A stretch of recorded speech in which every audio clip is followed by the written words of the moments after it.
Today is a special day because I like to dance. I don't know if you want to know, but I always wanted to be a dancer. I feel like I want to be your background dancer. We got to make that happen. Well, I mean, that's up to you. You know what I'm saying? If you still feel like you could do it, then I got plenty of music for you. We can I go. We can, legit, you know what I'm saying? We can do whatever you want to. You know what I mean? Yes, indeed.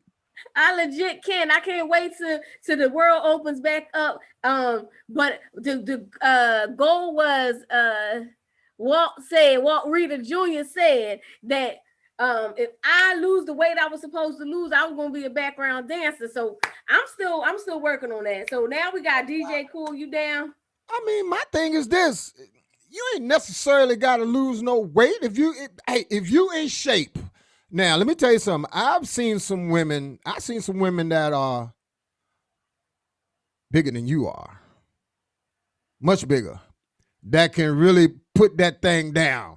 Put that thing down. Yes, I'm like, yeah. I remember one time. What was we somewhere? This woman must have been at least close to 300. I ain't gonna tell you no lie. But yeah, she was putting all them smaller women to shame. That's a fact. Yes. She was, Facts. yeah, and you ain't no close to no 300, nothing like that. I'm looking at you. Yeah. Hey, that's what Yeah. I'm talking about. Oh, yeah. But So you can do DJ it. Kool is in the house and we ready to roll. That's Yeah. right. This is 30 interviews in 30 days. And day 8 is DJ Kool. It's actually Throwback Thursday. It was kind of set up that way to be that way. But I want to go take it back in time. You are legendary. Like Thank you literally so much. legendary. Thank you. You have stood the test of time. And let's talk about the beginning, how you got started and what that was like. Okay. I've been a DJ for well over 40 years, probably 42, maybe going on 43 years now. I started 1978. I was a mobile DJ from 78 to 79. I started in nightclubs in 1979 with a place called the Paragon 2 that used to be on Wisconsin Avenue in Georgetown, which is Northwest DC. And I played in all the top urban clubs from 1979 all the way up to 1996. I became a recording artist in 1986. My first single was a song called "The Music Ain't Loud Enough, Pump Up the Volume," which was a mix of DC go-go and hip hop, which is my I guess that's my signature sound. You know what I mean? I mixed the go-go with the hip hop, and it was the first record to come out of this region to go national chart, Billboard, and all that. And I've had several singles from 1986 all the way up to 1996 that charted Billboard. Speaking of 1996, we had a record that we did in your town in Philadelphia at a place called Bahama Bay. Yes. And there's a little thing called "Let Me Clear My Throat." And you talking about standing the test of time. That is my what do they call that? My opus. What do they call that when like this is your signature song? There's a proper name for it. Opus. Opius? I don't know, but I know what you're talking about. You know what I'm talking about? Okay, I'm gonna have to research that word again. But yes, that is my signature song. And thanks to the good creator, for blessing me with that idea, and thanks to all the people of Philadelphia for embracing me and everything. Big shout outs to my management, my everything, Walt Reader Jr., Big Block Entertainment. Walt Reader Jr. Yes, we're going to stick there for 1 second. Yes, thank you to Walt Reader Jr. Throughout the years, throughout day one, he has been my mentor, literally, he has helped me since day one. So for you, I really wouldn't know you if it wasn't for Walt Reader Jr. So thank you to Walt Reader Jr. He's the number one booking agent in the world. Big Block Entertainment. I just got to put that out there. That's Block a fact. Entertainment. You did not lie when you said that. That is a fact. That he's also the number one artist manager, business manager in the world, in my opinion. And I think I got a pretty good opinion. I've been around long enough to know. Yes, you got a great opinion, because I want to go back from that, your song, which is your signature song. But I want to go into the technical, because I am not a DJ, right? Because I am not an artist. Mm-hmm. I see that DJs do the artistry thing. So were you a rapper? And did you want to be? Would you consider yourself a rapper, entertainment? Is that, how did you put that all together? I can do both. My influences, my early hip hop influences were Melly Mel, as far as being an MC is concerned.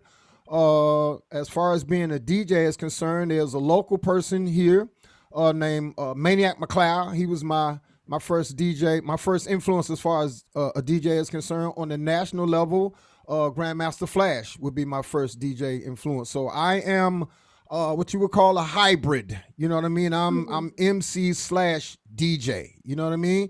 If you listen to some of my earlier songs, I'm doing songs that have 16 bar verses. You know what I mean? That's the normal arrangement. That once again, song like Music Ain't Loud Enough. 316 bar verses, hooks and all that. When you get to the later songs, starting in 1994 with a song I had called 20-Minute Workout, that that one right there, that was more of, oh my God, this phone, God bless, stop it, please.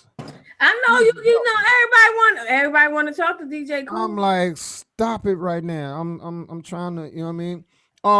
Those songs feature more of my MC side, meaning the party rock side. You know what I mean? So I am in the lineage of people like, I don't know, Lovebug, Starsky, DJ Hollywood, Grandmaster Caz. You know what I'm saying? They are your DJ slash MCs, but I am a DJ first. If you had to put it in any type of order, that's why it's DJ Kool. You know what I mean? So yeah. Do you go in the actual studio? Do you produce, like do the music, or did you have producers? Everything. I do everything. You did the music, all the production. So you talking about everything. I write it. Well, first of all, it starts here in this crazy thing right here in my head. And then I actually write everything out. I arrange everything, and I physically produce everything. Produce. That's talent. That's extreme talent, and I think it's amazing. So let's get to the everybody knows, let me clear my throat. But I know I told you I can't sing, but I should be lip syncing. But I got you, baby. I got you. So let me clear my throat. Did you record it before you recorded it at Bahama Bay, or was that literally the live recording right there at Bahama Bay? That was the live one take recording. That's the way that I decided to do all of my live recordings. My first live recording was 1994, which was 20-Minute Workout, which is the song I spoke about earlier. I did that in a club in Richmond, Virginia, called Ivory. Shout out to all the people down there in the 804 area code, whereas I was actually on the turntables. I had 2 copies of Dougie Fresh, I'm Getting Ready, the instrumental version, which was produced by Rare Essence, one of our classic DJ go-go groups here. And I'm actually cutting back and forth. I'm playing the songs, just holding the beat while I'm on the mic, and the crowd is out there, and we going, and I just had my guy just record everything.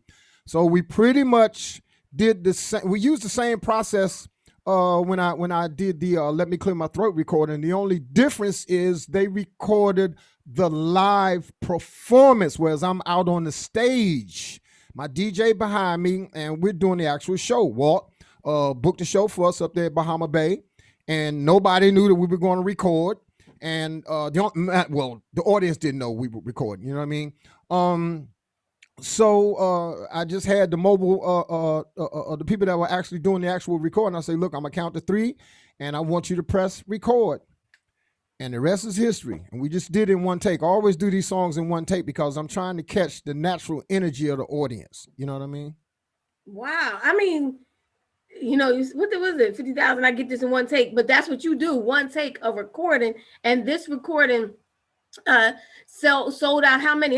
What was the actual stats on that? You know what? That's a very good question.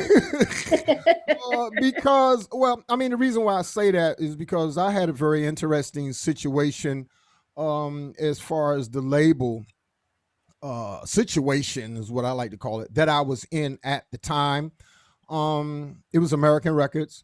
And they went through something, I don't know what, to make a long story short, they lost their distribution through who was it? Warner Brothers or Warner at the time. And so my numbers are actually unofficial. A lot of people think that we probably officially reached multi-platinum status. Well, let me clear my throat. I did receive a gold award. So when the label lost their distribution, like they kind of basically took their hands off the project. I got set on the shelf in 1998, believe it or not. The song came out like 96, 96, 97. I got set on the shelf in 1998 because of all the stuff that they were going through. And I did not get out of that situation with them until 2003. I wasn't able to release a record from 1998 98 to 2003. Yes, I was on the shelf. So what did you do during that time? I mean, you got a dope manager. So what did you do during that time? Speaking of my dope manager, who is also my booking agent, he kept my behind out there on that road off of that hot record that I had going on at the time. And so, for me, like he can book me as an artist or as a DJ. You know what I mean? Because I can get on the stage, and kill it, or you can put me in a club and put me on this set right here, and I'm gonna do the same thing. So, I was always able to work, you know what I mean? So absolutely the ball always able to work. So how did you actually, since we might as well keep on, so how did you actually hook up with Walt Reader Jr.? So, good God Almighty. I would see, that's why he needs to be here. Can we get him in here? Is it any way? Yeah, he has the link. Walt, let me text him. Yeah, tell him to get his body in here right now so he can help me tell this part, because there's so many parts and levels to that. And to that. Yes. I mean, this will be real iconic right now. I can't wait. Oh man. Yes. He's got the link, so all he got to do is come in. Let's see. He definitely has it. Yep, I got him a link. So I just told him to come on into the room. We'll talk about that, but I don't know. Depending on what he's doing, he's a busy man. While we're waiting for him, and we're going to talk about how he hooked up with Walt Reader Jr. Walt Reader Jr., like I said, the number one booking agent in the world. Let's talk about during COVID. I mean, we know COVID's going on, and it's not a dead topic. But as entertainers, as media people, our lives changed. How did your life change during this time? Oh boy. Well, I wasn't able to get out and touch the audience the way that I love to get out and touch the audience. As a matter of fact, this is one thing that's been actually killing me, but I've been kind of trying to deal with it. You know how you go on Instagram and they have the little Instagram story part where they say 1 year ago, 2 years ago, 3 years ago, and they have a little, a picture. Every day there's somebody posts something 1 year ago, 2 years ago, 3 years ago, 4 years ago, and every picture is me on a plane or or at an event. You know what I mean? Just out of here. You just like out of here. Look. I'm like, really? And so and it's crazy because technically, the last thing that I did out in the field, as I like to call it, was back in like first part of March, CIAA.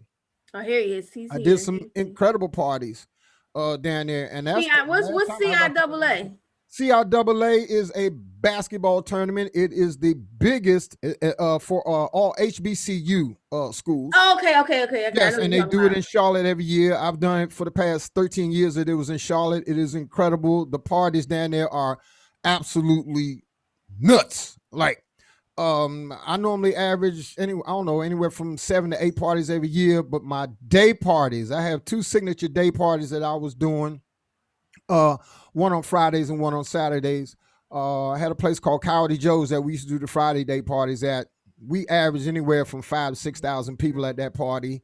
My Saturday day party was another place called, the event was called the Lottie Dottie Day Party. All this stuff. Day party. Yes, because this was more so about your 80s and 90s hip hop. You know what I mean? So the thing at Coyote Joe's was more so DJ driven. It's always myself and an opening DJ.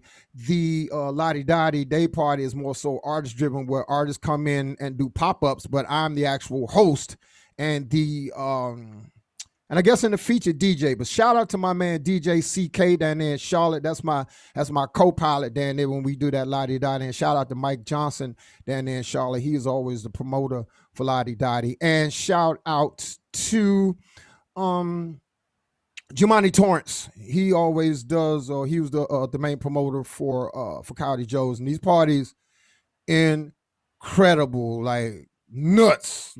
like telling Judgment Day. Next year, I want to be a part. I want to be on the fly because you know what? I have clients in Charlotte, TGI Fridays, yes. Charlotte on WT Harris Boulevard. Yes. So Fridays is my client, and I could have gotten that hookup and then been out there with y'all, and then maybe we could have, we could have done the whole thing. But Walt Rita Jr. is on here. Listen. I can't hear him. We can't hear you, Walt. Hold on, can you hear me? Kind of, sort of. Low. I'm low? Hold on. Yeah, you got to pump up the volume. Hold on. Oh, yeah. I wanted to sing that line again. What was How it? about now? Yeah, it is. You loud and clear. Yes, sir.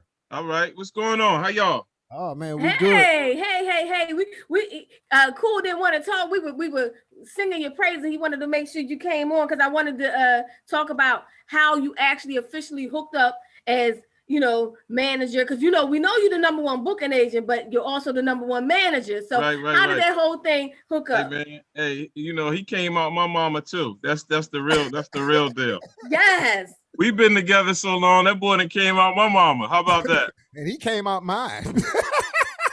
That's family right there. Absolutely. Yeah. Before I became his manager, I've always been in the agency world booking talent. And I used to call Kool and give him gigs like every other artist. And this was back in the 90s.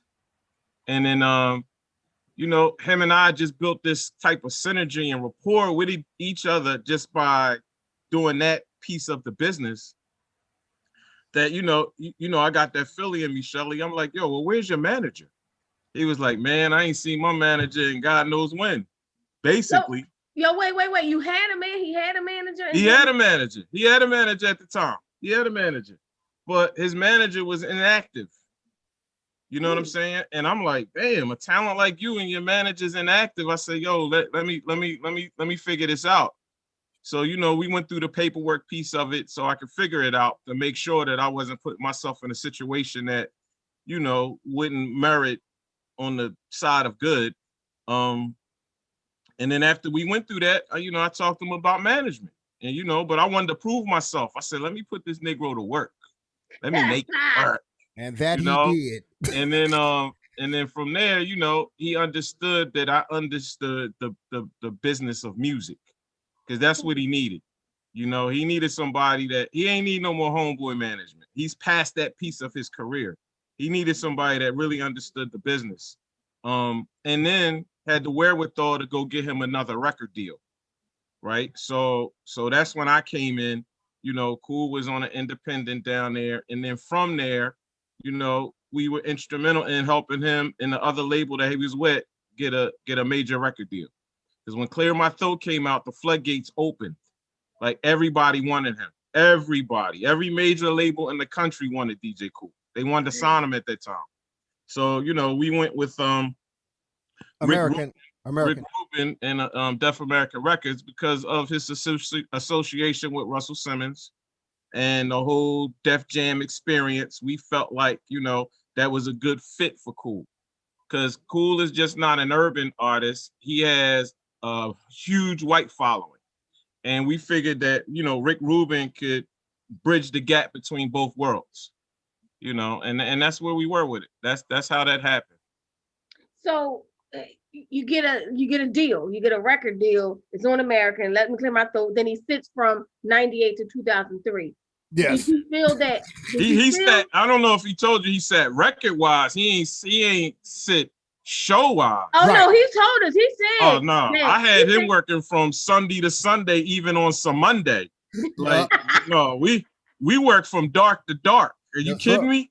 Yes, he had 2-3 shows in a day sometime. Yes, that's a fact. Yes. And let me tell you something. It was a time Kool worked so much, I couldn't even get him all the proper commercial flights so he could connect the dots and get from city to city.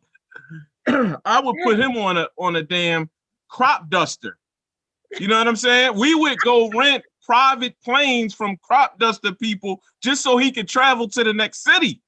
I remember one day, I'm sorry, I didn't mean to cut you off, Walt, but while we on that spot right there, I remember one day in particular, we left here, we did a show in Miami with Luke during the day on the beach.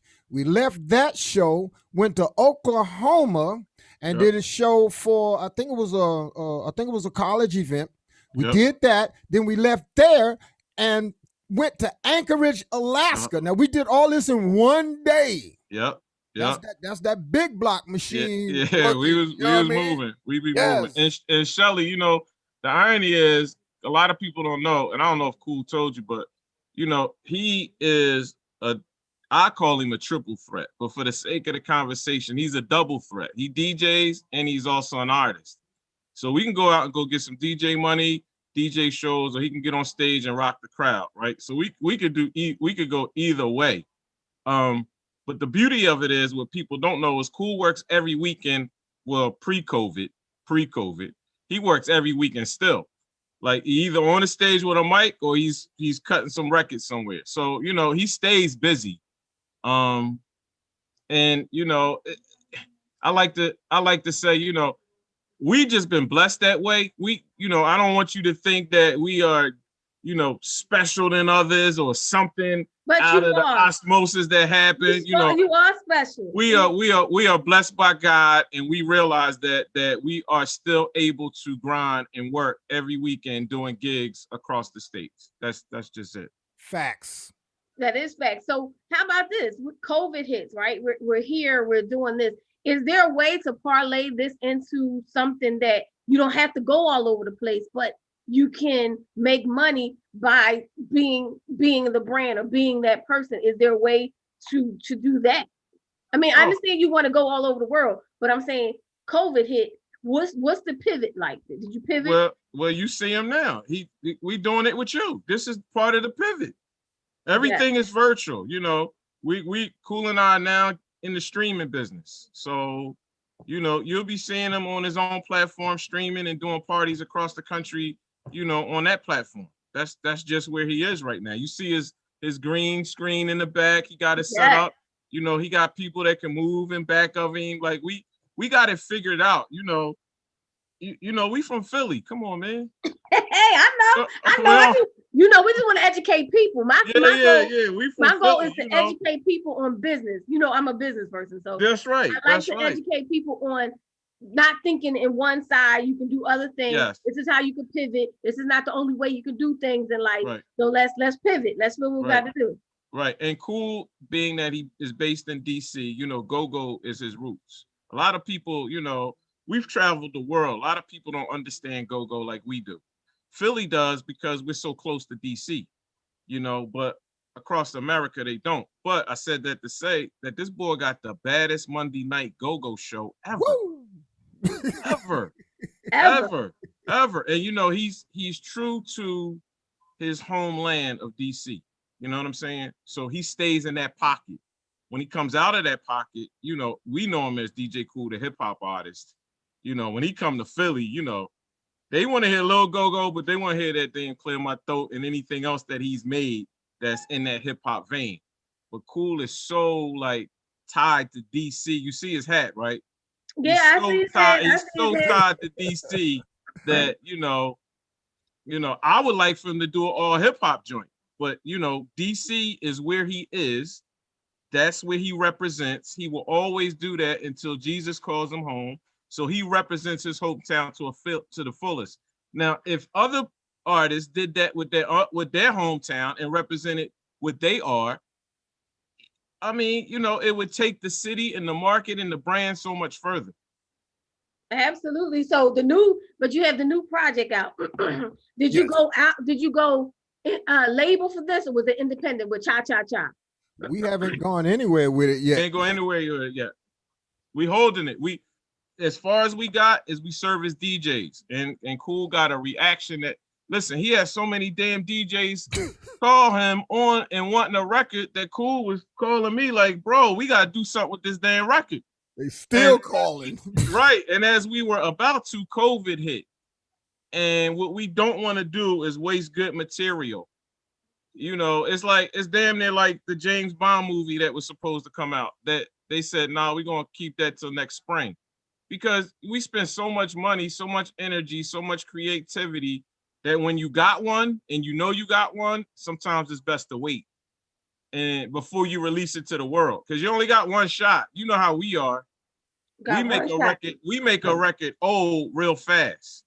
Like, I heard that already. I heard that, or it's not, I get it. I heard that already. So what we're gonna do is hold back, wait till COVID is over, whenever that is, when God say so. Then we're gonna put the record back out, and there's other marketing strategies that go with the record, because it's not just a listening record, it's a dance record. I want to be a dancer. I'm not kidding. They say put that stuff in the atmosphere. I want to be a dancer. So if there's a video and you want to have dancers doing the dance, I want to be in the video. I gotta be out there. I'm not. Well, I'll tell you what, until that actually happens, what I want you to do is go to YouTube and type in DJ Kool Cha Cha Cha Dance. You will see a video with a young lady instructing a line dance class. Right. And you can actually see her and her group doing the actual dance that goes with the song. And we got close to 300,000 views already. I don't know if you know that by now, Walt. With no marketing. Yeah, no marketing. We ain't even, it just happened. It's just organic. We ain't kill it. We ain't push it. We ain't push the button yet. We just put it into the atmosphere, and the response was crazy on the record. So I'm not gonna waste a good record on Kool. I'm gonna wait till next year. We're gonna put some money behind it, put some marketing behind it, put it out to the wolves, and let it go. That's it. I can't wait. That's what I'm saying. When you have for anybody out there, I know those artists out there, the goal is to educate you, right? The goal is to educate you on what's going on. When you're looking for a manager, you have to look for a manager that's multifaceted, who understands the marketing, not just, hey, we're going to go to this club and get this money, get some drinks, and we're going to get lit. That's not management. Management is looking at it in multifaceted, trying to make sure the best interest of your artist is at hand. Make sure that the money's at hand, making sure that you don't just blow a song. You got to understand the dynamics. It's not just, hey, I got a manager that's my homie. You have to understand this. My goal is to educate all of you, whoever's out there. You want better, you got to learn. You got to learn from everybody that's doing it. But when you talk about multifaceted, let's talk about how it's almost like a reinvention, a relaunch of Let Me Clear My Throat with that movie. What was it called? The Office Party? Office Christmas Party. Office Christmas Party. Yes. How did that? I mean, to me, it felt like you just came out and it was new. I know we know you, but it really felt like you just came out and the world just is there. So how did that come about? Go ahead, Walt. No. I just agreed to everything. Okay, so this is another one of those management things. The management, definitely. Yeah. So early on, I made sure Kool's publishing was intact and that he owned the licensing for his records. Yes. Right? Did you hear that? Say that one more time, please. Please say that one more time. Early on, I made sure Kool's publishing was intact and that he owned a good percentage of the licensing for his record. Okay, because there's samples involved in the music and all of that, so we got to share a bit. But this was prior to 360 deals when they were trying, and Kool and I had this conversation all the time. Woo. We just made the cutoff for the 360 experience, right? Because that's something I'm not really a fan of, and that's a whole nother conversation. It is what it is. We get it. But I made, like, when I took Kool's career over, I needed to make sure that I knew how, because again, we from Philly, right? So I understood what publishing was and licensing was based on how Kenny Gamble and them moved. like Philly International, they own all of their stuff, right? So I'm like, and these guys are millionaires off their own music, right?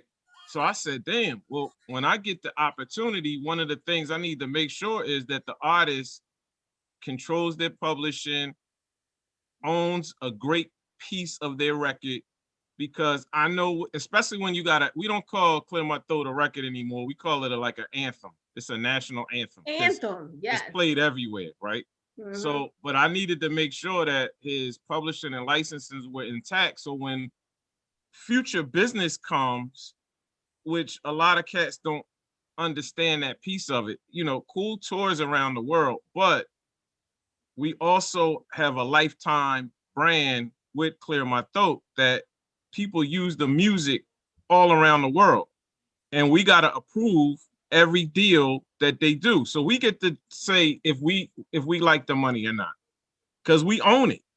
You know what I mean? So when Office Party came, they came to us, right? Actually, I turned down their first offer because I'm like, this is a national music. We got a big record in the record works in the segment. You can't use another record for this. You can't. Because the thing is, you need a record that black and white folks love at the same time. And I knew we had the song. So we turned down their money. We sent them back to the drawing board. They came back with a nice piece, and we did it. And listen. And we'll do it again. And the beauty of that was, Shelly, the beauty of that on the business side is I wasn't just interested in the one-time bag. You know what I mean? I knew the bigger picture that everything is streamed, everything is digital, right? So I know that every year past our generation, somebody is going to click on whatever Netflix vehicle is available, and Kool will still eat, because every time somebody watches it and pays a stream for the movie, we get a piece of that. So that's where I was with him. I needed to make sure that, because, you know, let's face it, we're going to work this until the wheels fall off. But when the wheels fall off and we can't drive no more and we sitting home in our chairs, I still need to make sure revenue is coming in. So it's stuff like that that keeps the pot full. That's all. Absolutely. I only went to watch the movie because the song was in it. Literally, right. That's it. That was the only my thought process. I'm going to see this movie because the song is in there, and I feel like, you know, I'm family. You know what I mean? I feel like I'm family. I got to support no matter what. So yep, I'm excited. You are family. Yes, indeed. So I'm like, yes, let's go. It was a funny movie, but that one scene was just fire indeed. So yep. What are some other projects that you got to streaming?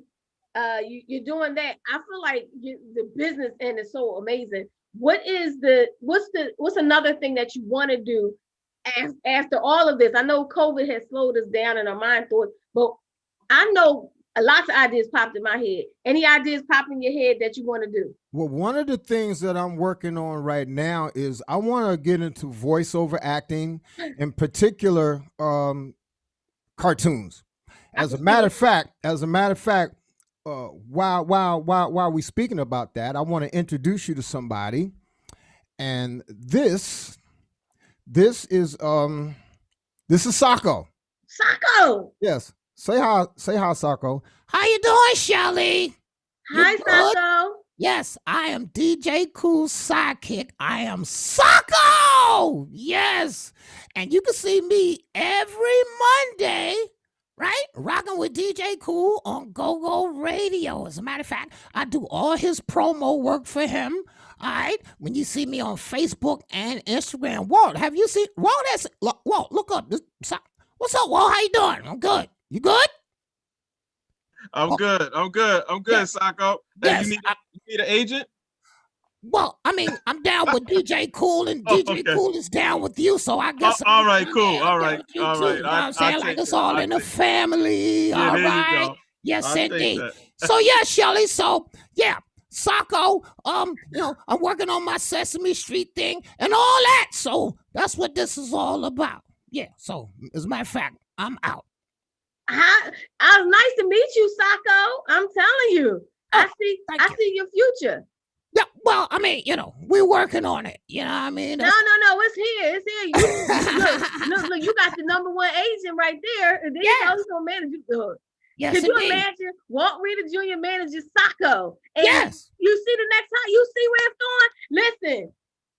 It's crazy because like I'm gaining more fans like every day. People want to know if I'm voting. People want to know if if I fill out my census form. Like it's crazy. They asking for Sacco t-shirts and whatnot already. And people ain't really seeing me like that. Like they only been seeing me for probably about maybe about 3 weeks now. You know what I mean? But hey, I'm working on it. You know what I mean?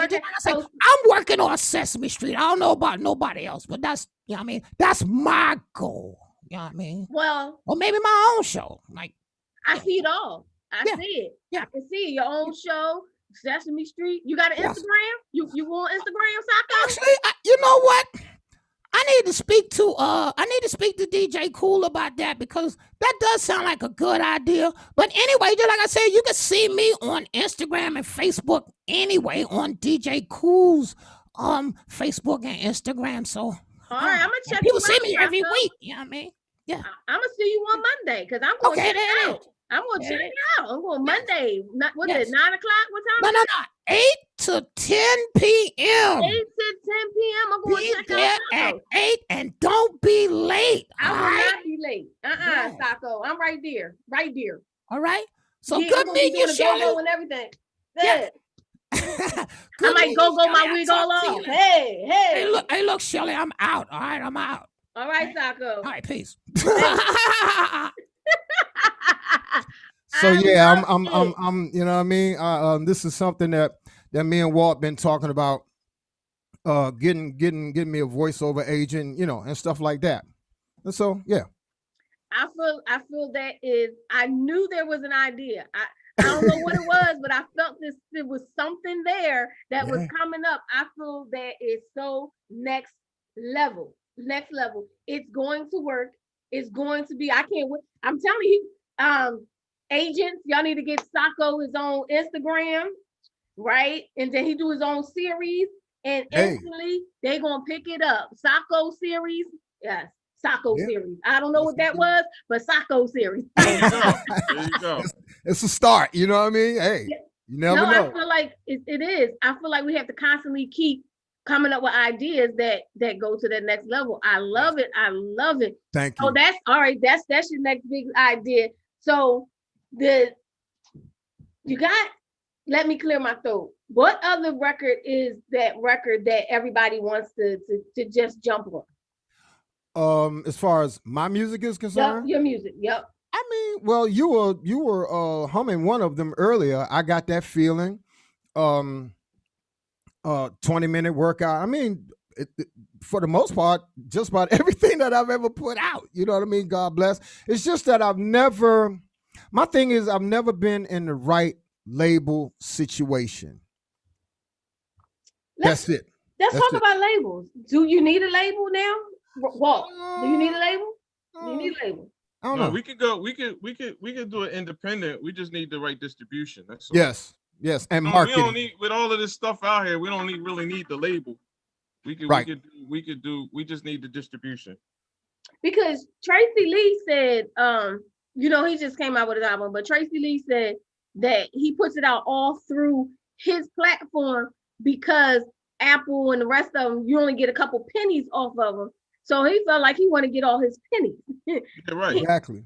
Right. And if you got good product, I mean, the record got to be a record. Once you got a record, if it's a hit, it's a hit. The distribution allows you to go on markets that you can't get in on your own. Got you. That's what it does. But with the internet, we can reach a lot of people, right?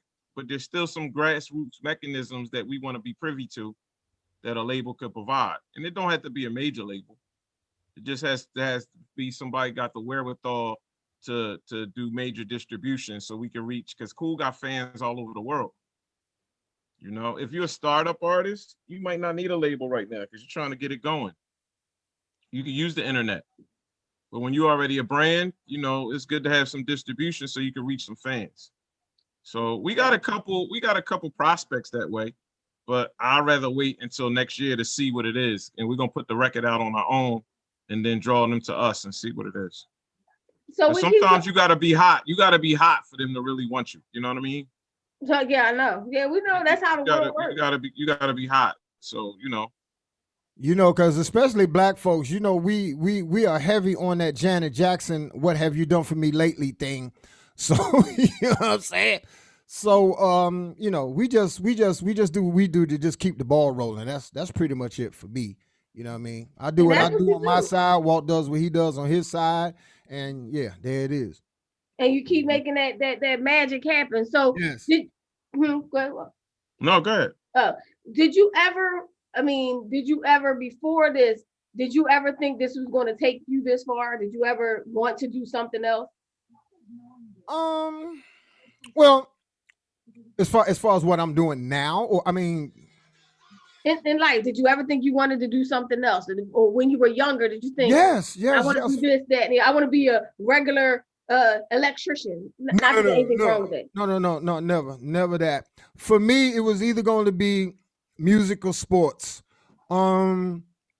Sports wise, in my head, if I would have went to college, and there are only 3 schools that I technically wanted to go to at the time, which was Georgetown University, because may he rest in peace, Coach John Thompson was coaching there at the time. Maryland University, that was coached by Lefty Driesell, or either University of North Carolina, that was coached by Dean Smith. I wanted to go and play D1 basketball and work on my NBA dreams, or I wanted to play Major League Baseball, but I just made the wrong moves in high school. And then, God was like, I don't want you to be an athlete. I want you to be in music. So before hip hop, in my head, I wanted to play keyboards for Parliament. I wanted to follow Bernie Worrell. I wanted to play next to him. And then hip hop came, and I was like, I like this, and this is what I'm going to do. And so there you go. So what you're saying is you play keyboard? Oh, well, not anymore, not like that. But back then, let's put it this way: if it wasn't for hip hop, I would have put all my energy into playing keyboards the same way that I put all my energy into learning how to be a DJ. Let's put it that way. Learning how to I could play little melodies, but I ain't gonna get up there and solo at all. Here goes the little melody by DJ Kool. That's about it. But yeah, once again, so had it not been for hip hop, yeah, I would have put all my energies into playing keys, and yeah, I would have been an actual musician. More than likely winding up playing with one of these bands, maybe, I don't know, Red Essence or Trouble Funk or EU or something like that back then. You know what I mean? Because or even Chuck Brown, maybe. Mm-hmm. Because go-go was in your sphere, like it's just go-go. This music is indigenous to this area. You know what I'm saying? This is I like to tell people that Chuck Brown is to go-go what Bob Marley is to reggae. You know what I mean? Go-go music to Washington, D.C. is what hip-hop music is to New York, or what reggae is to Jamaica. I mean, this is the music of our culture here in DC. You know what I mean? This music was born and bred here. May he rest in peace with Chuck Brown. Loud musicianship, yes. Do you think that it's staying alive through the younger generation? Do you think it'll continue to live on? Yeah. We just had a national documentary that played on TV One called The Beat Don't Stop. You could probably circle back and check it out. It did very well across the country and everything. And now, like the younger generation, they do know about the 80s and 90s sound, which we call the crank sound, which is different rhythmically from what these young ones are playing now, which they call bounce beat. It's a whole different thing. But through them, go-go is going to continue. You know what I mean? There are even a lot of these young ones that's out here in these bands now. Some of them are their parents started out in the 80s and 90s, and now they carrying it on. You know what I mean? Shout out to Go-Go Mickey from Red Essence.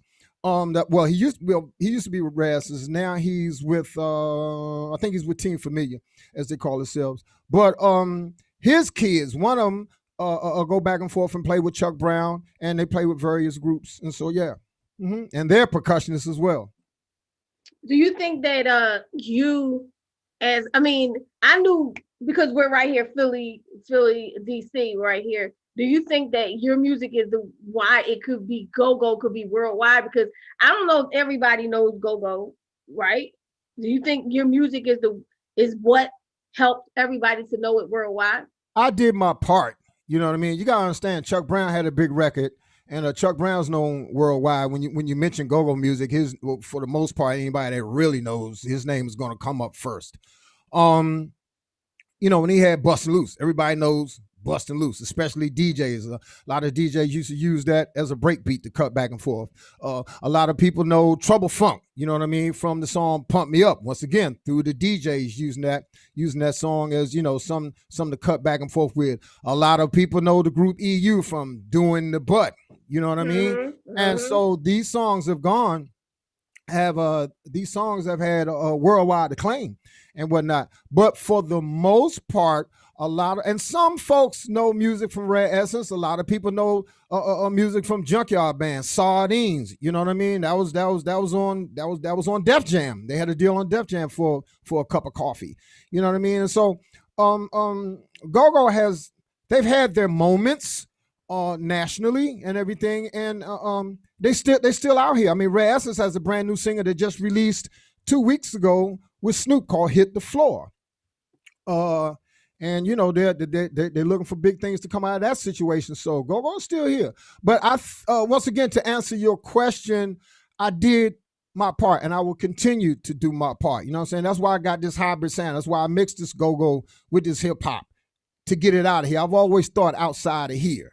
You know what I mean? A lot of people that do this music here, a lot of these musicians and artists and whatnot from this area that do this music, a lot of them think locally, and a lot of them, not all of them, but a lot of them think locally. And I've been trying to let these people know, look, y'all need to think globally, because it ain't like it ain't never happened. Okay. And, it has happened because of these songs and these artists that I just spoke of, So I've done my part, and I will continue to do my part. Yes. And yes, you will. I want to make sure I get to Facebook. There's people, Patrice Hawthorne. She's the fourth Peaches and Herb. She put the link out there to the video you wanted me to check out, the Cha-Cha. Yes, Cha-Cha-Cha. Yes, indeed. She put it underneath of there. So shout out to Patrice Hawthorne. Jamal Carter, aka Supreme, said loves go-go. All right, I'm gonna make sure. I'm trying to do this without glasses. So, everybody's watching. Thank you for watching. But yeah, my man's in them. I guess he's talking about you. My man's in them. He said, his future manager. See, everybody want Walt. He want future manager. I'm gonna tell you something about that. Walt has already stated to me, and he says it over and over and over again, he is not interested in managing nobody but myself. But DJ Kool, right? That's it. It's a lot. It's a lot to being an artist manager. A lot of people don't understand that part. Like, some people try to manage, like multiple artists, and that's like crazy. So with him, his thing is, other than managing me, you got to understand, he's still a full-time booking agent. So he's booking everybody from the old school to the new school to, everybody in between. And so his plate is already full with that. And then trying to be, the manager of an artist that has worldwide acclaim, thank God, that's a lot. So, you know what I'm saying? You can't have Walt. I'm sorry. Get your own manager. How about that? You can't have Walt. You can't have Walt. Listen, I'm grateful. He's not my manager, but he definitely is my mentor, man. Yeah. When I need, I remember those calls, those days. Listen, how do you do this? What do we do with this? What do we do with this? But I was just making sure I checked on Facebook. Everybody's out there. I'm not going to keep you long. We got this hour. I think according to my eyeballs, I think I see almost 2:00. Make sure you go. Let's do the drops. Make sure you go where Mondays. Let everybody know again. Okay, first of all, you could check me out first of all, I'm on Instagram and Facebook at legendary DJ Kool DC, and you definitely spell my cool with a K. All right. So for all my Instagram people, just go to my my link tree, click that link, and you can go directly to my Monday Night Live broadcast on GoGo Radio, and it starts at 8 p.m. Once again, you can do the same thing on Facebook. Go to my link tree link on Facebook. Click that. It'll take you directly to my Monday Night Live broadcast streaming through GoGo Radio Live. 8 to 10 p.m. Nothing but 80s and 90s classic go-go. And I'm actually playing like I play in the clubs. Once again, I'm not giving you like a radio thing where I play a song and stop and talk and this and that. We're in the club, you know what I mean? So yeah, it's actually Monday Night Live.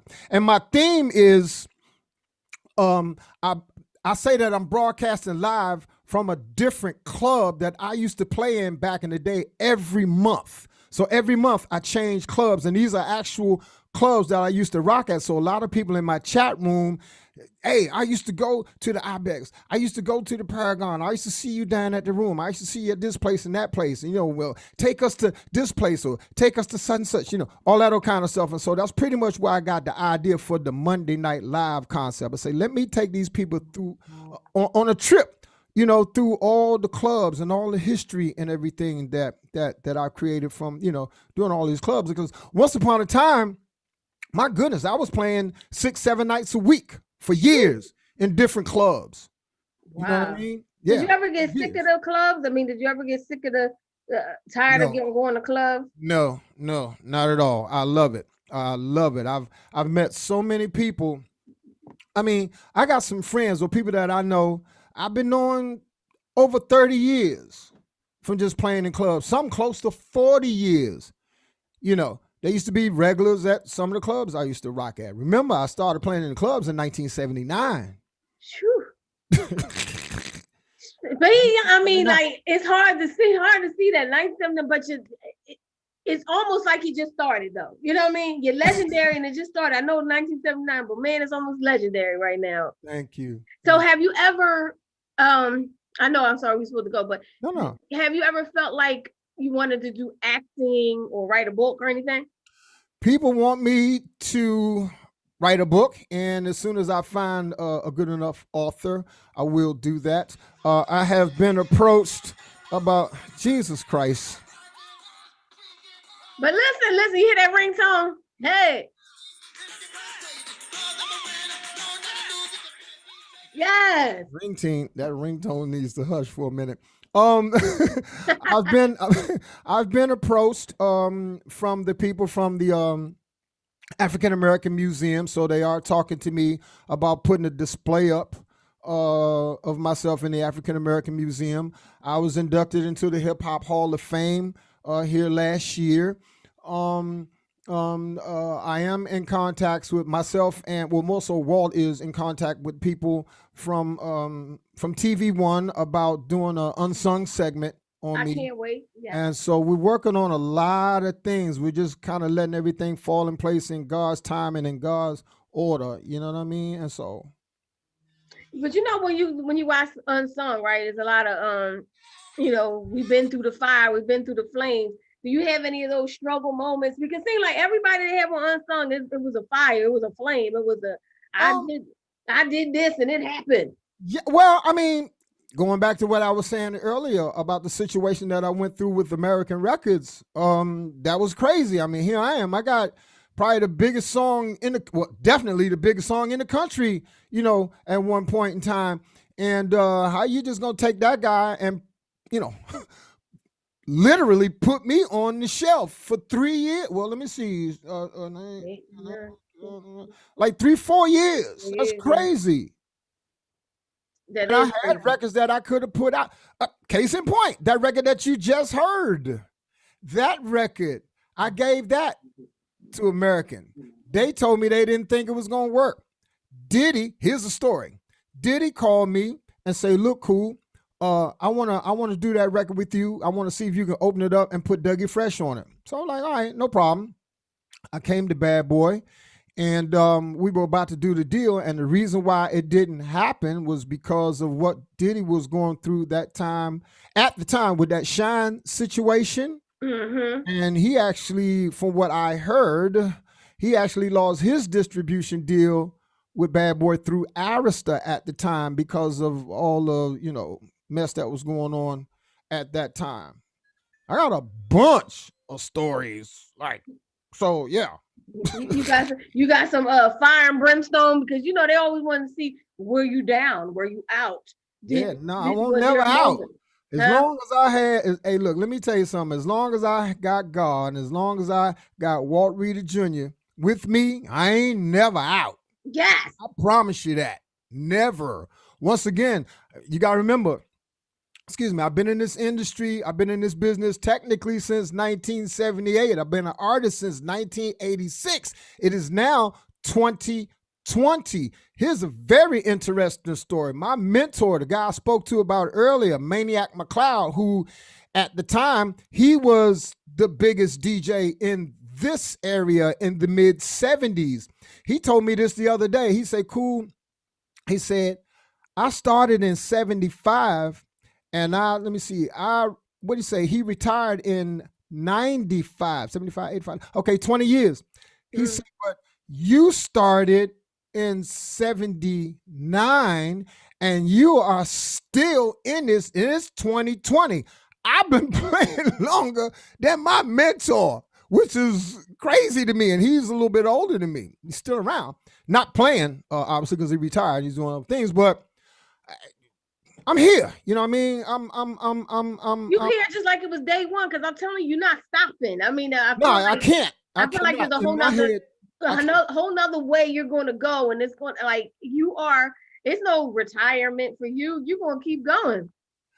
I like to tell people I'm going out like Chuck, meaning I'm going out like Chuck Brown. Chuck Brown did this until the day he died.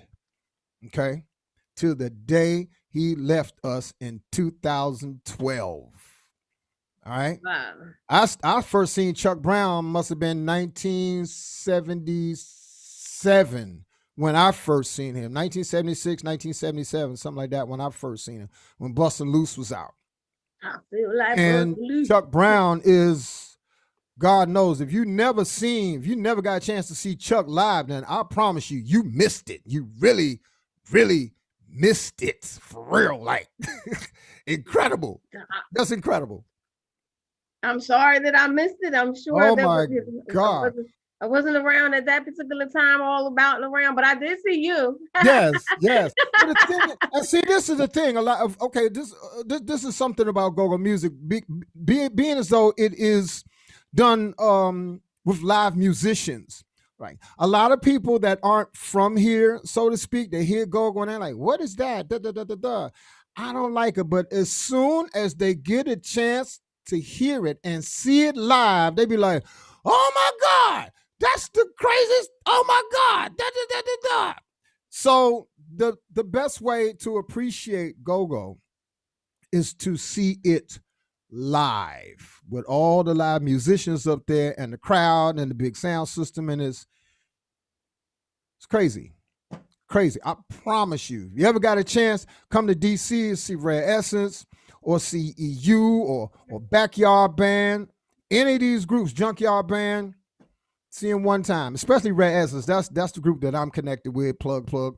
And Rare Essence. Rare Essence, yes. I feel like they might have played at Fridays. Have they ever done a spot gig at a Fridays in Silver Spring? I'm not sure, but I will tell you, we did something in Philly a couple of years ago. What's the name of that? Some museum or something. What do they call that place? The African American Museum? Nah, it's a place over there by the University of Pennsylvania, by Penn. What is the name of that place? By Penn. See, that's why I need Walt, because he booked the gig for us, and we came up there and flipped that joint upside down. What is the name of that spot? They got some venue up there, and it's right there by Penn. And I definitely don't. The Coliseum. I don't know. No, it's not the Coliseum. It was God, what was the name of that spot?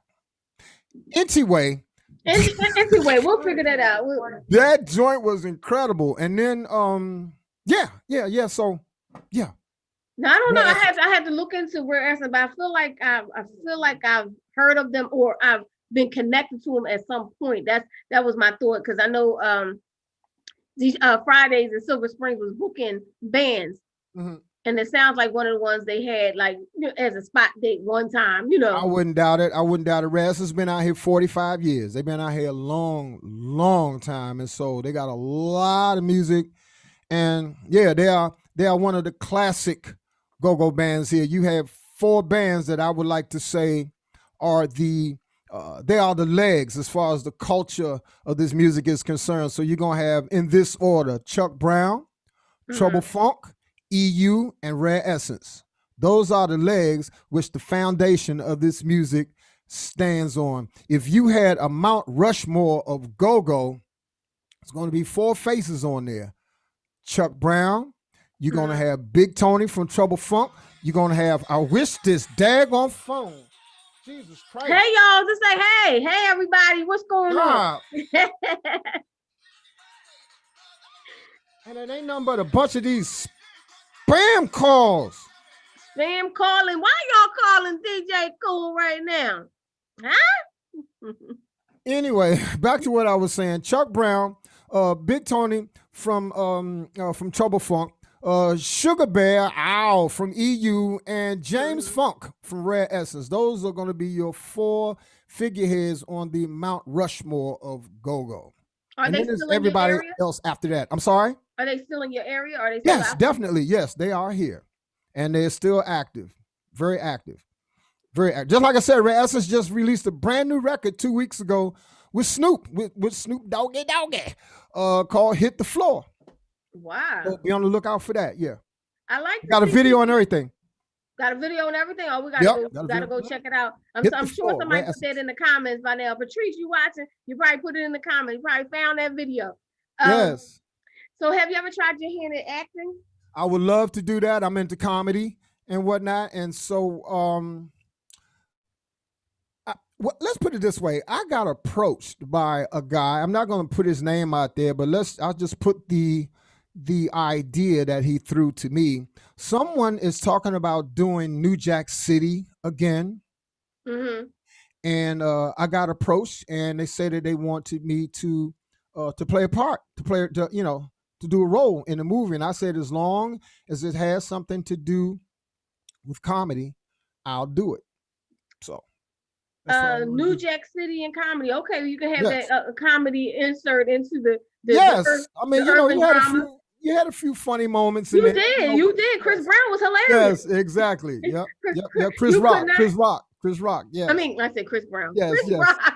Yes. Wait a minute. Why are we talking about Chris Brown? I have never even had it in my mind. Why would I say Chris Brown? But either way, yes, Chris Rock had some funny moments. Mm-hmm. So I hope that happens for you.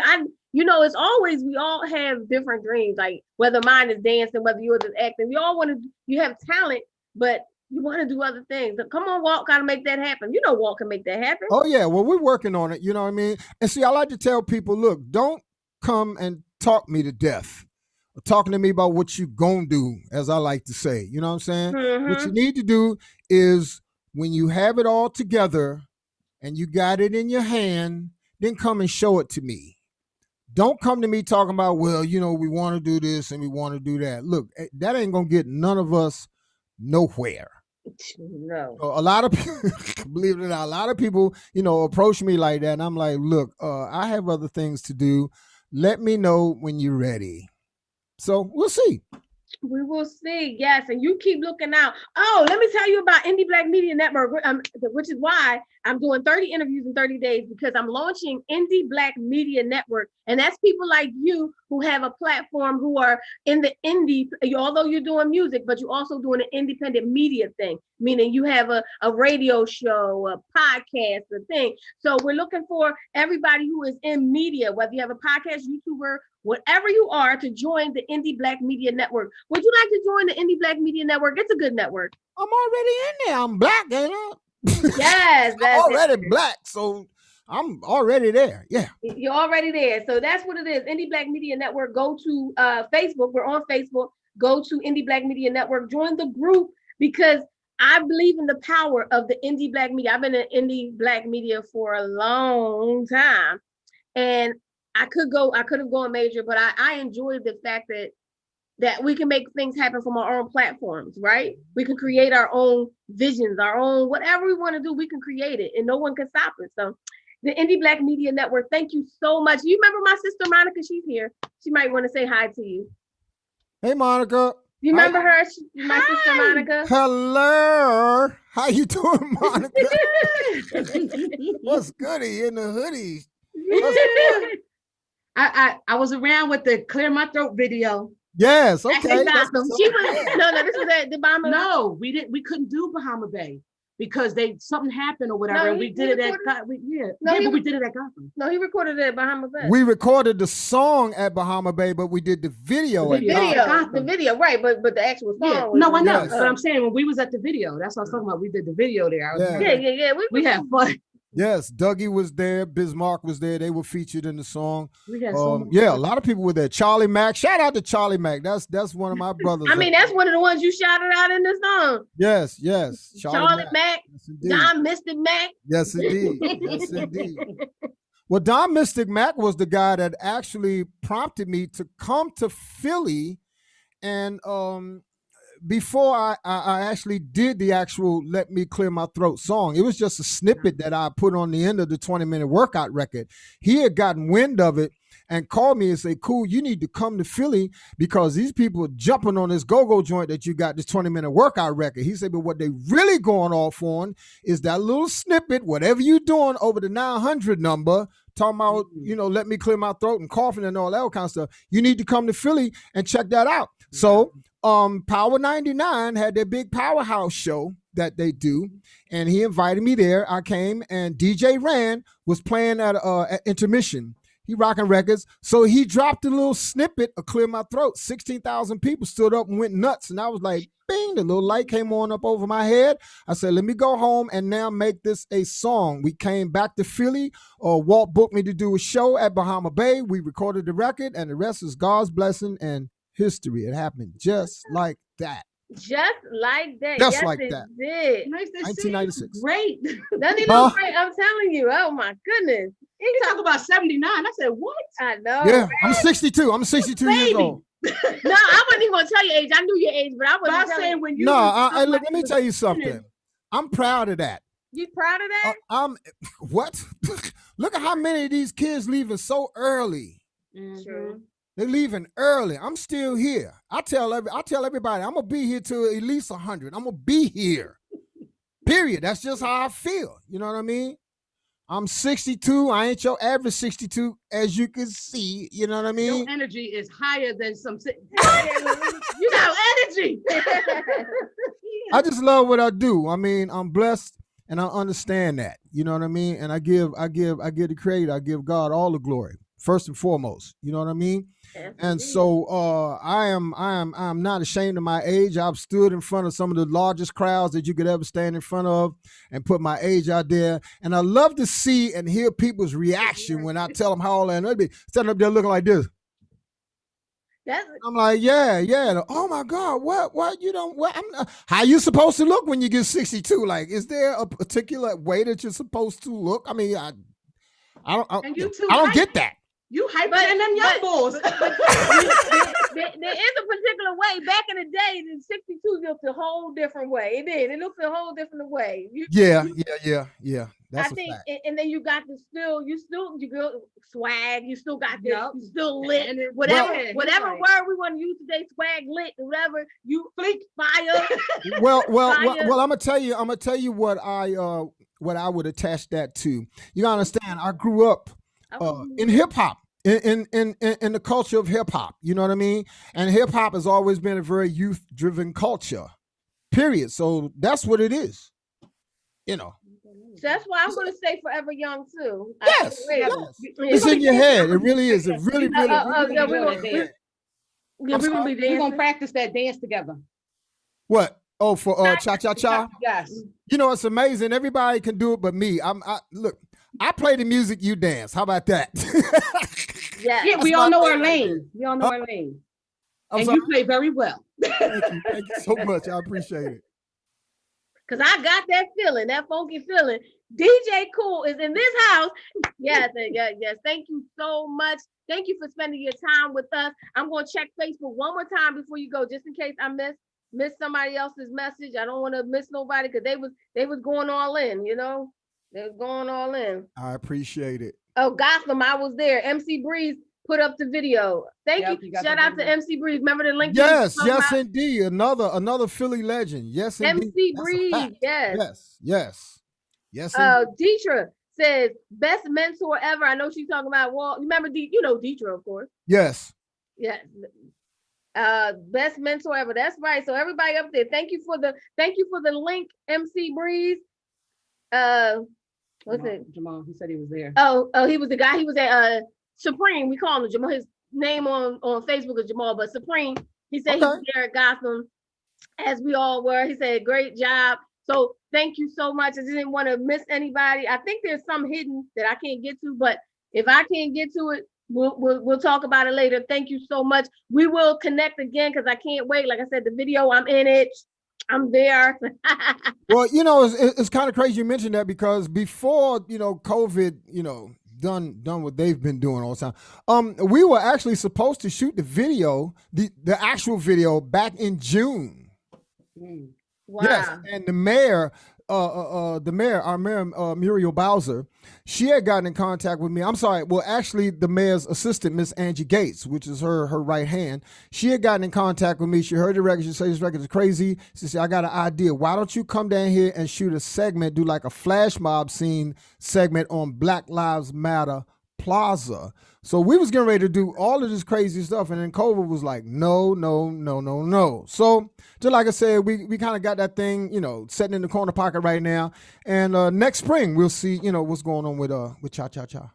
Yeah, we will see, because I don't know what's going on with COVID, because of course we hear the numbers are jumping back up in certain places, but I was decree and declare we ain't gonna let it get us, because we got to keep going, we got to keep moving, we got to. It's not going to stop our shine. So whatever ideas you are out there, anybody in the world, if you are listening, I want you to be inspired by DJ Kool. I want you to be inspired by Walt Reader Jr. I want you to be inspired to be able to do what you need to do. Believe me, it's possible. He just said it. At least I wasn't going to tell his age, but he just said it. He's 62 years old and he's still rocking major. 62 years young. I will be 63 in March. Yes, I am in March. Pisces. We the best. Believe that. Yeah. That part right there. That part right Pisces. there. All I'm saying is, you still rocking stages. You still doing music. You got so. The thing is, you got so much more to go. So much, from acting to books to sake. Sacco.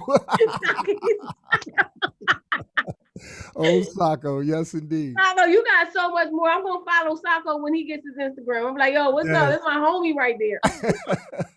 that's my man's in them. You know what I mean? Sacco. Yes, indeed. Or whatever. Yes. My socks in them. Yes. Do you want a Sacco too? No.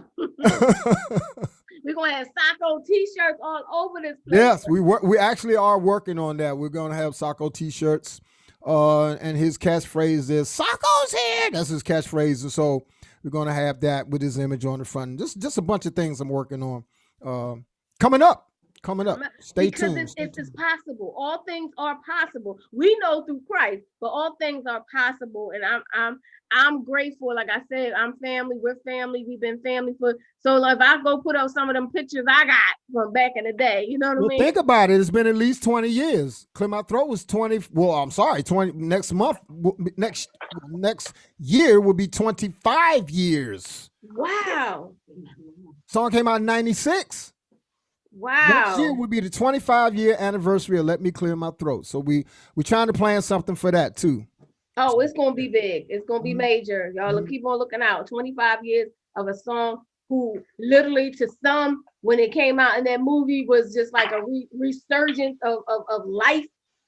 So yeah, when you're doing it. But thank you so much, DJ Kool, legendary DJ Kool, DC on Instagram. Make sure you follow him. Make sure you check out the Go Radio on Mondays from 8 o'clock. Go get that. Yes. Go to Linktree in the bio. Make sure you click on the Linktree. Boom, it'll be there. The link will be right there. And I'm gonna check it out on Monday. We're gonna check it out. I like Go-Go. I like to dance. Well, that's what you will be doing. Is yes, yes indeed. I promise you that. All right, can you do a drop for me? DJ Kool checking out. I'm down with the Indie Black Media Network. You ready? Yes. Let me clear my throat. I am the legendary DJ Kool, and I'm down with the Indie Black Media Network. All right, and you should be too. Yes, honey. No. Yes. All right, y'all. I appreciate you. Thank you so much. I don't know what happened to Walt, but well, you know, he had to get back on. He had to get back on the board. You know what I mean? Oh, you know he did. He always working. So all right. See you later. That's DJ Kid Disco here. I guess he wanted to pop on and say hi. Kid quick. Disco was good. Was good. Nah, I thought we was done. What up, Kool? I'm goody. I'm good. What up with you? Hey man, chilling. It's been a while since we had our little tay-to-tay, but yeah, that's what's up, man. Yes, indeed. Boy, you sounding crystal clear too, boy. You got some good stuff going on over there, because you sounding crystal coming through my system. Yes, indeed. Well, my mentor over there strongly suggested that I get thy stuff together if I'm going to do this thing. So, you know, I took some of that COVID money and just invested in. You know, I got the screens and the whole, you know. Yes, you and me both. Yeah.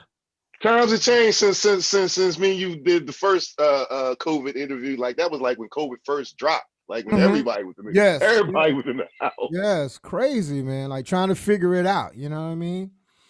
But we black. Hey, look, my thing is this. Remember, we black, and we've been figuring it out and making it happen for damn near 500 years. So you might slow the train down. I'm sorry? I'm still shocked that you said you're 60, get ready to turn 63, bro. Yes, I really thought you was in your 50s. Hey, bro, that's God's blessings right there, boy, because I know a lot of them done left here early for whatever reason, wow. You know what I mean? So, hey, man, every day is a blessing. People ask me, you know, well, how you doing? I'm alive. You know what I mean? We're alive. And I ain't, you know what I'm saying? And I ain't trying to be smart or nothing like that, but I just, when I make a statement like that, I hope that people think about that. You know what I mean? Because it's just like me and Shelly was saying earlier. We was on the wake up list this morning, all of us.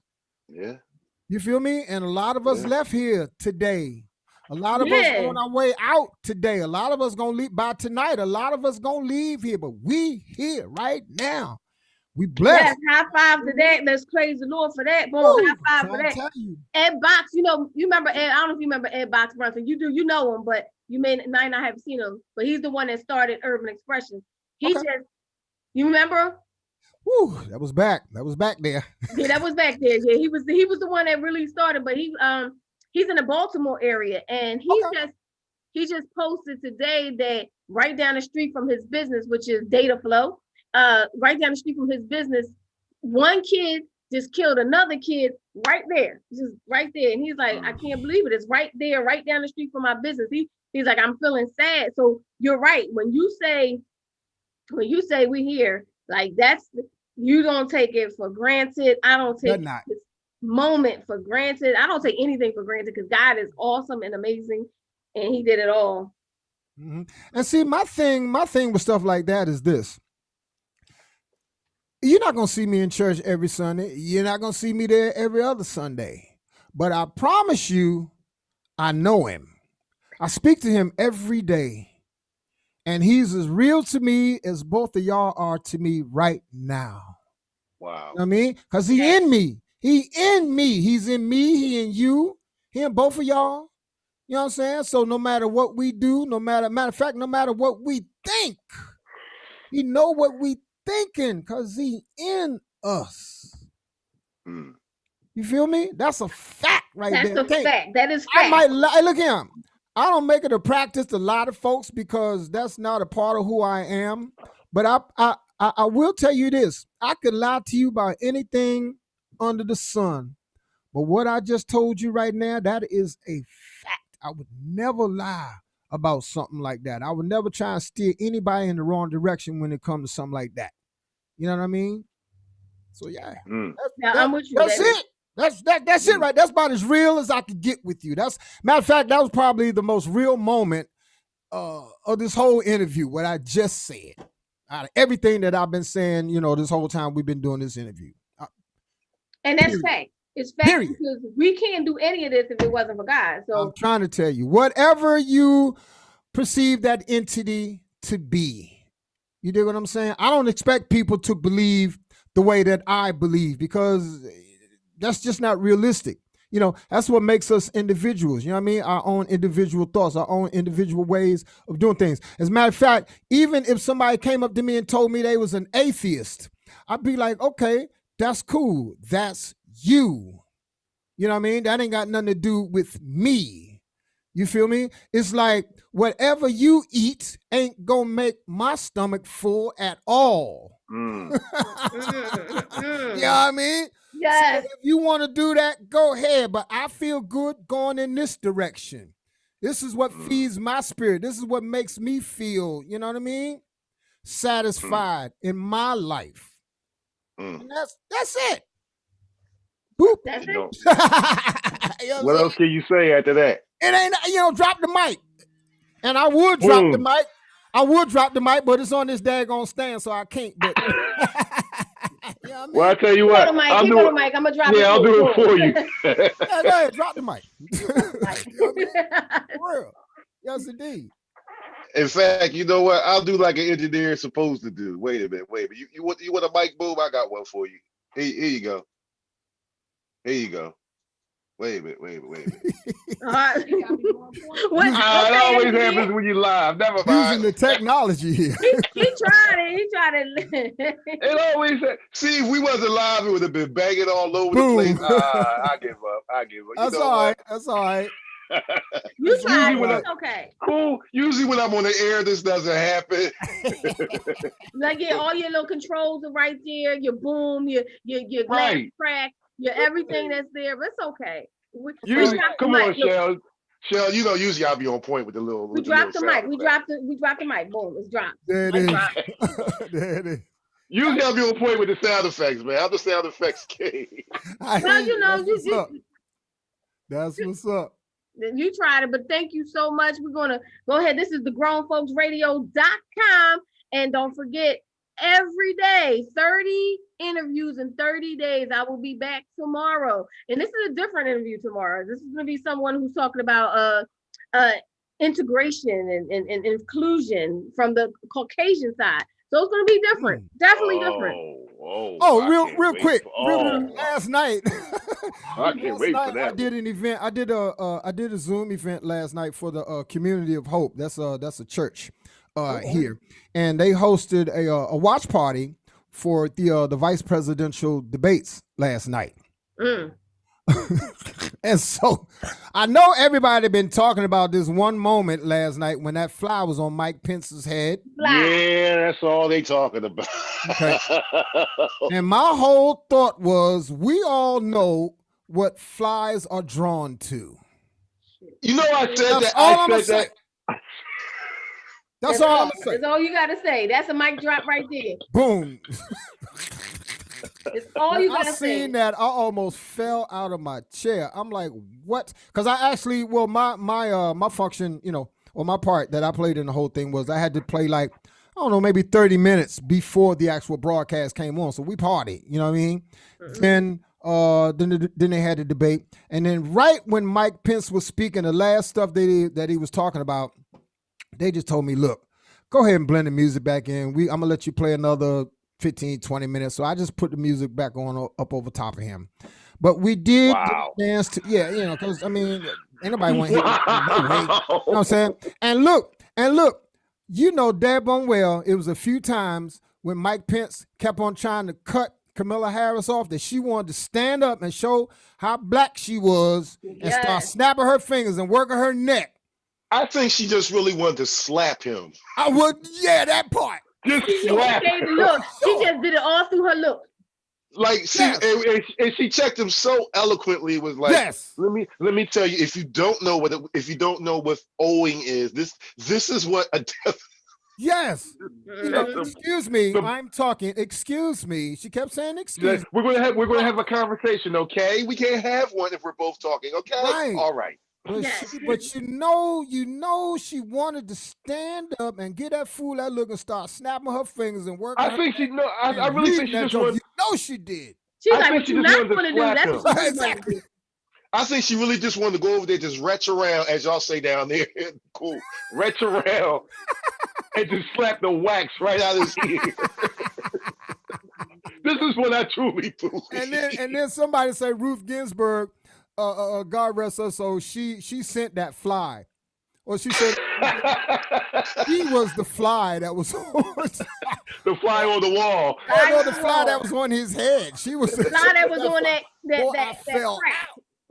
I'm like, yo, they are clowning for real, for real. So yeah, man. But we got to get 45 up out of there, man. So anybody that's still listening to this broadcast, please make sure you go out and vote. Ain't that what we've been talking about, Shell, for the last month? Vote, Vote, vote, vote, vote, vote, vote. Cause your life really does depend on it. Like for real, man. This dude, man. Hey. Ooh. It That's a does. Making That'd be a right whole nother decision. interview. That's a That'd be whole nother that'd be a show. whole nother Exactly. Show. A whole That's nother a whole show. nother show. You know what I mean? For real. Like, really? Like, So on that note, on that note, vote. I mean, that's Yes. important. No matter what, vote. yes. All right. So look here, y'all. God bless. I'm gonna turn these lights out and all this mess, and I'm gonna continue on my day. I want y'all to do the exact same thing. Stay blessed, stay safe, and yeah, there you go. There you Cool. go. Good Thank seeing you. Good Bye-bye. seeing you again. Thank y'all so much. I really appreciate it. Peace sign, double peace signs. Double Yes, peace, indeed. peace. All right. Yes. All right. God bless. See you later. Bye bye. Bye-bye. He is always so full of energy. All the time.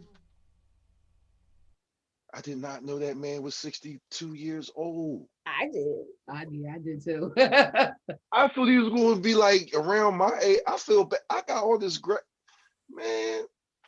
Yeah. I hit it for you. Man.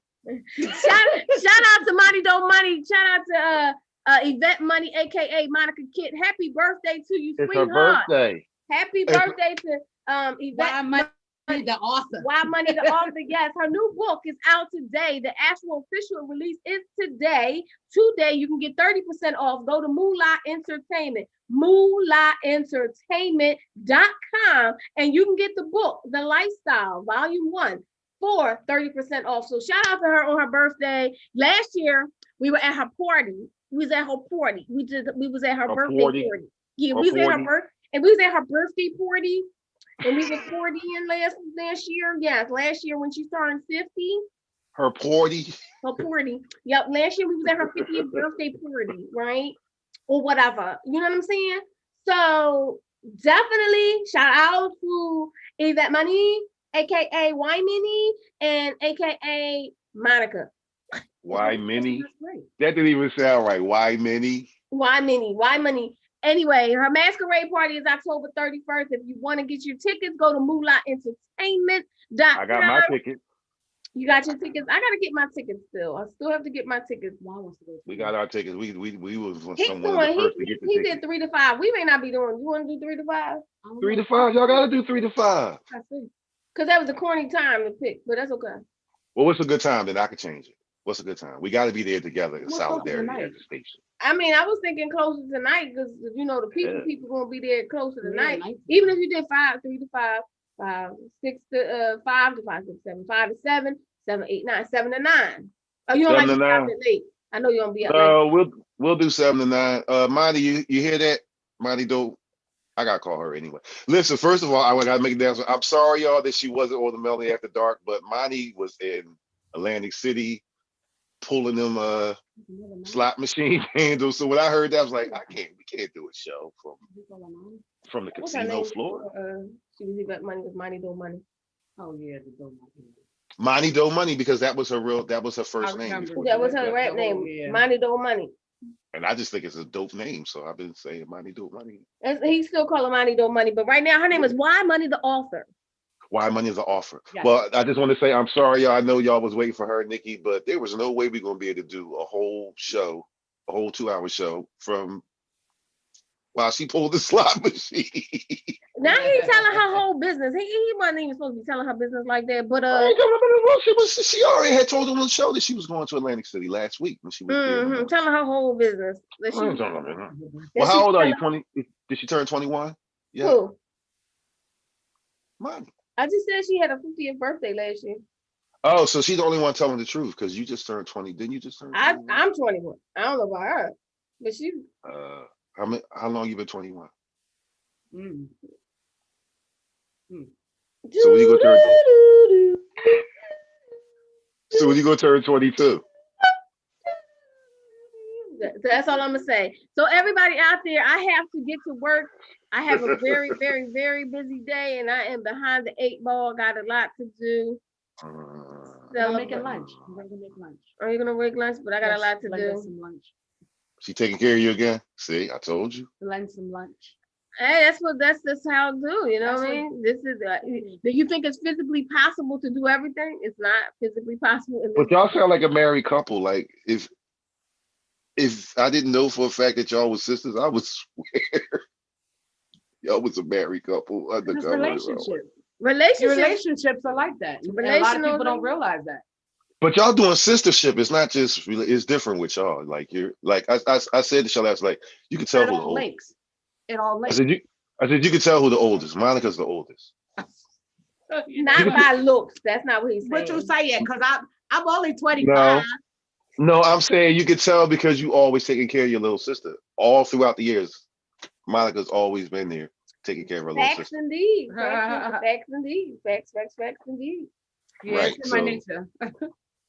But you can tell who the oldest. That's what I'm saying. What I'm gonna say, not naughty by nature, but it's not the word I was looking for. She's caring by nature, but that's not dope enough.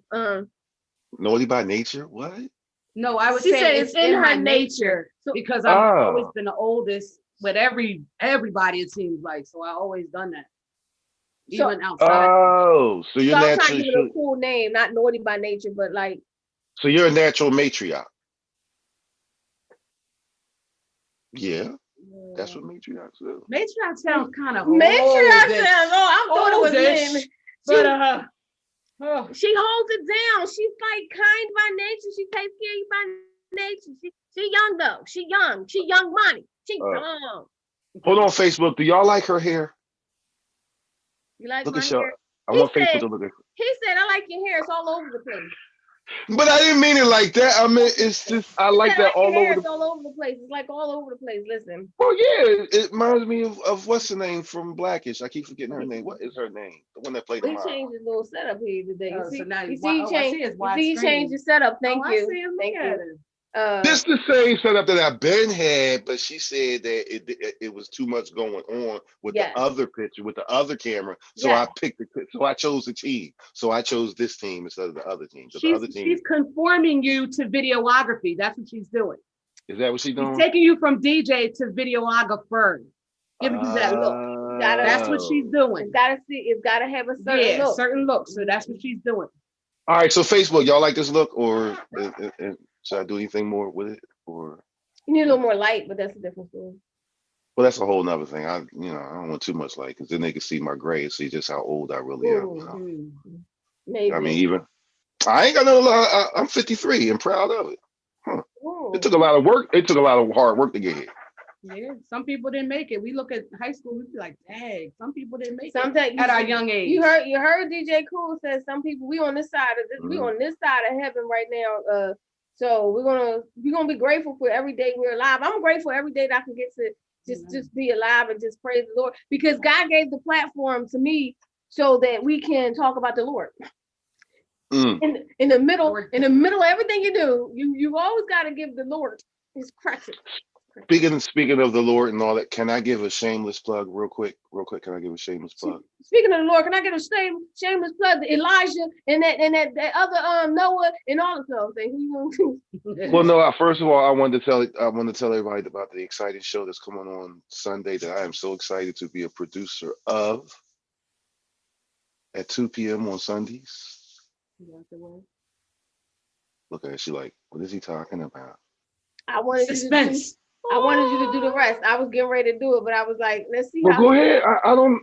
I paused to see what you would do. But anyway, every Sunday, 2 p.m. is Dr. Letitia Webb. She's taking you on a journey. It's inspirational as well as informative because she is Dr. Letitia Webb. So every Sunday, 2 p.m. on the grownfolksradio.com. Make sure you check it out. I was trying to let him do it himself. But anyway, but I couldn't. I legit got to go. I legit, like, this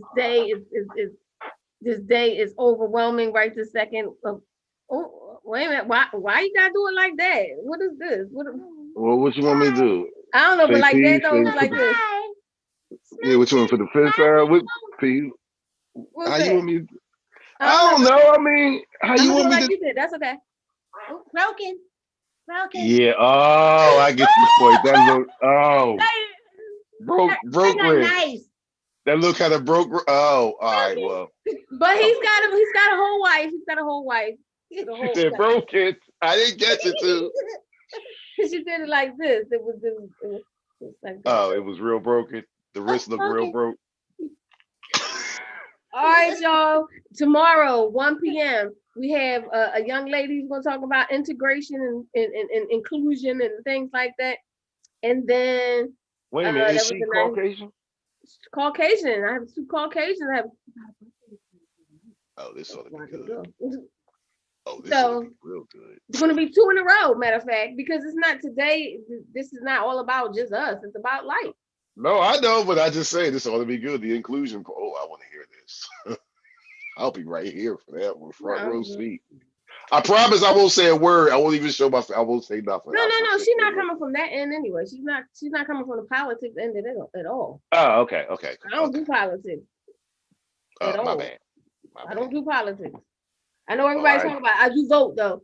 Making sure you vote. Well, I do it.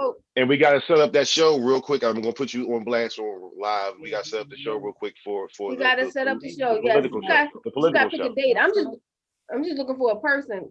He gonna be on. Well, Monica said she was interested. No, she said Wine was interested. She might moderate, but I don't know if she's doing the talking. She said she'll moderate. It's fine. I mean, whatever y'all need me, because I'm ready. We've been talking every night about it. Man, Juan. All right, all we gotta do is pick a good date. I just want to look at the calendar real quick. When is the election? November 3rd. November 3rd. Yep. Because that's that Tuesday. All right. We'll have a date, but let me clear my throat today because I gotta go. Let me clear my throat. I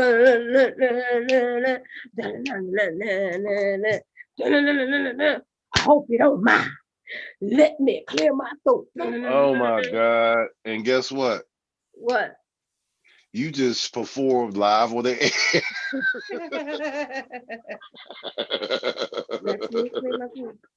I never got the broadcaster off. All right, y'all. This is the grownfolksradio.com. We will see you tomorrow, 1 o'clock. 30 interviews in 30 days. Yes, so we got lots of them coming up. Lots of people coming up. And I'm going to go and we out. Peace. Peace and a bye-bye. Who used to say that? Bobby Holiday. Peace out.